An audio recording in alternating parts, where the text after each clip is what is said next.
Hello hi, ഞാൻ ഇന്നൊരു പുതിയ റെസിപ്പി സാധാരണ റെസിപ്പി മുട്ട മസാല. അതിന് വേണ്ടുന്ന ഇഞ്ചി, വെളുത്തുള്ളി, പച്ചമുളക് നന്നായിട്ട് ഇടിച്ചെടുക്കുന്നു. പിന്നെ തക്കാളി, ഉള്ളി, ഇഞ്ചി, വെളുത്തുള്ളി, പച്ചമുളക് ഇതെല്ലാം ചതച്ചെടുത്തത്, പിന്നെ കറിവേപ്പില, ഇതൊക്കെ എടുത്ത് വെച്ച് 2 മുട്ട ബോയിൽ ചെയ്തത്. പിന്നെ പാനിൽ കുറച്ച് ഓയിലൊഴിച്ച് ചൂടായതിന് ശേഷം കടുക് ഇട്ട് കൊടുക്കുക. കടുക് പൊട്ടിയതിന് ശേഷം പിന്നെ സവോള അരിഞ്ഞത്, ഇഞ്ചി, വെളുത്തുള്ളി, ടൊമാറ്റോ എല്ലാം ഇട്ടൊന്ന് വഴറ്റി കൊടുക്കണം. ആദ്യം കാന്ത, അതിൻ്റെ കൂടെ തന്നെ കറിവേപ്പില നന്നായിട്ട് വഴറ്റുക. നല്ല പെട്ടെന്ന് വഴഞ്ഞ് കിട്ടാൻ വേണ്ടിയിട്ട് കുറച്ചിലൂടെ ഉപ്പും കൂടെ ചേർത്ത് കഴിഞ്ഞാൽ പെട്ടെന്ന് വഴഞ്ഞ് കിട്ടും.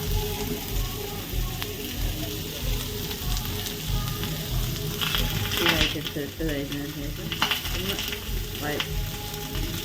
ഇളക്കി കൊടുത്ത്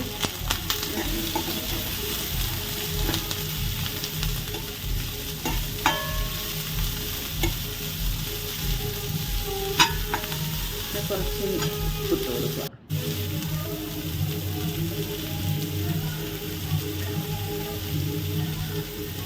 ഇട്ടൊന്ന് നന്നായിട്ട് വഴറ്റി കുറച്ച് ഹൽദി പൗഡർ,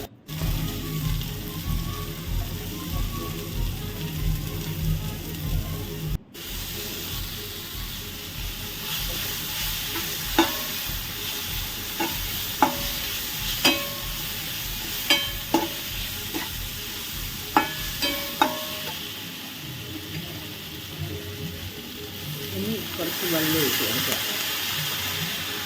അധികം വേണ്ട, കുറച്ച് ആ ഉള്ളി ഒന്ന് വഴറ്റാൻ വേവാൻ മാത്രമേ. കുറച്ച് മീറ്റ് മസാല, ഇച്ചിരി മീറ്റ് മസാല ഇട്ട് കൊടുക്കുക. മീറ്റ് മസാല, ചിക്കൻ മസാല എന്ത് വേണമെങ്കിൽ ഇട്ട് കൊടുക്കാം.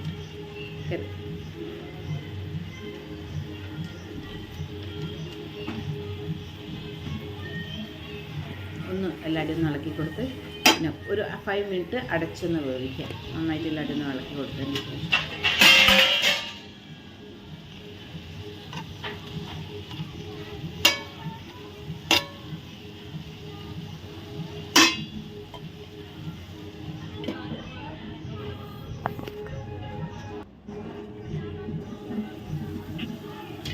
മുടിയെടുത്ത് ഇനി മുട്ട ബോയിൽ ചെയ്തത് ചെറുതായിട്ടൊന്ന് വരഞ്ഞ് കൊടുക്കുക കത്തിയുണ്ട് വെച്ചിട്ട്.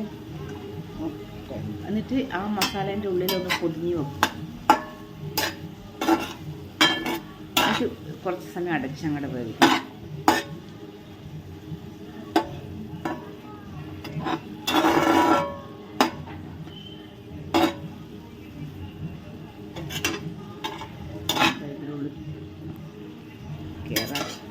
മസാലൻ്റെ ഉള്ളിൽ വരാത്തത്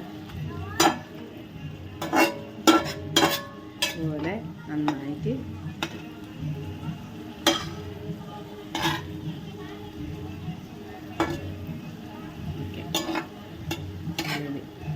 ഇങ്ങനെ അടച്ച് വേവിക്കാം.